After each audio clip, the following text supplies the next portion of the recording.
So hello everyone, मेरा नाम सौरभ है और आज मैं आप सबके सामने लेके आया हूँ सीए फाइन एंड ऑडिट का क्वेश्चन। एमटीबी अप्रैल 2019 में क्वेश्चन आया था based on SA 705। So without wasting any time let's get started with this question. ADKS and company LLP जो है एक न्यूली अपॉइंटेड स्टैट्यूटरी ऑडिटर है। ये स्टैट्यूटरी ऑडिटर है किसके?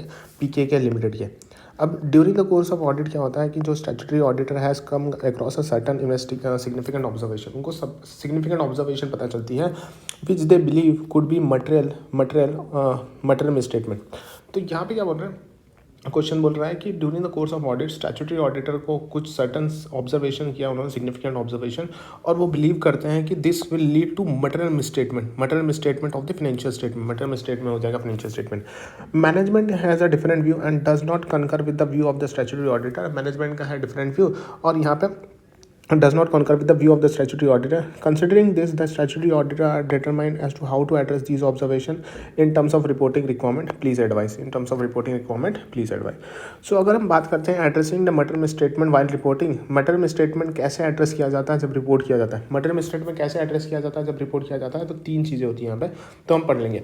So ऐसे 705 बोलता है कि अगर ऑडिटर कंक्लूड करता है कि based on audit evidence obtain, कि जब ऑडिटर ऑडिट एविडेंस ऑब्टेन करता है, based on audit evidence obtain auditor conclude करता है कि जो financial statement as a whole जो है are not free from material misstatement, जो financial statement as a whole are not free from material misstatement, और जो ऑडिटर जो है वो unable to obtain sufficient appropriate audit evidence. तो यहाँ पे टू कंक्लूड कि financial statement as a whole are not free from financial statement as a whole are free from material misstatement, the auditor shall modify this report.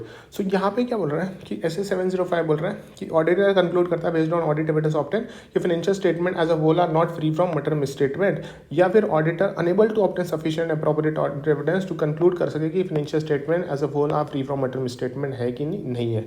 तो यहाँ पे इस case में auditor यहाँ पे क्या करेगा, मॉडिफाई कर देगा opinion in this report. So यहाँ पे अगर हम बात करते हैं तो अगर मॉडिफिकेशन ऑफ ओपिनियन में आता है तीन चीज़ें। मॉडिफिकेशन में आता है qualified opinion, adverse opinion, disclaimer of opinion. Qualified opinion, adverse opinion, disclaimer of opinion. So qualified opinion की बात कर लेते हैं। क्वालिफाइड ओपिनियन की अगर हम बात करते हैं तो ऑडिटर यहाँ पे एक्सप्रेस करेगा qualified opinion when auditor express करेगा qualified opinion when the auditor has obtain sufficient appropriate audit evidence.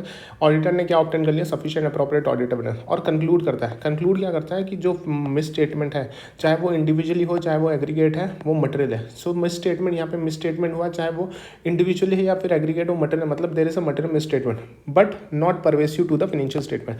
Material but not pervasive, material है लेकिन परवेसिव नहीं है टू द फाइनेंशियल स्टेटमेंट। या फिर ऑडिटर यहाँ पे अनेबल है, नहीं पता कर पा रहा है क्या sufficient appropriate audit evidence to which base to base the opinion, मतलब ओपिनियन ही नहीं फॉर्म कर पा रहा है। सो बट द ऑडिटर यहाँ पे कंक्लूड करता है कि जो पॉसिबल इफेक्ट होगा फाइनेंशियल स्टेटमेंट के ऊपर अनडिटेक्टेड मिस स्टेटमेंट का पॉसिबल इफेक्ट जो होगा वो मटेरियल तो होगा लेकिन परवेसिव नहीं होगा। तो क्वालिफाइड ओपिनियन में 2 पॉइंट आता है। फिर आता है एडवर्स ओपिनियन। एडवर्स ओपिनियन में यहाँ पे ऑडिटर एक्सप्रेस करता है एडवर्स ओपिनियन जब ऑडिटर यहाँ पे ऑप्टेन करता है सफिशिएंट अप्रोप्रिएट ऑडिट एविडेंस और कंक्लूड कर देता है कि फाइनेंशियल स्टेटमेंट इंडिविजुअली या फिर एग्रीगेट में बहुत मटेरियल तो है और साथ ही साथ परवेसिव भी है। तो इस केस में यहाँ पे ऑडिटर एक्सप्रेस करता है एडवर्स ओपिनियन। तीसरा वाला पॉइंट आता है डिस्क्लेमर ऑफ ओपिनियन। यहाँ पे ऑडिटर यहाँ पे डिस्क्लेम करेगा ओपिनियन जब ऑडिटर जो है unable to obtain sufficient appropriate audit evidence, जिसके बेस पे वो ओपिनियन फॉर्म करेगा।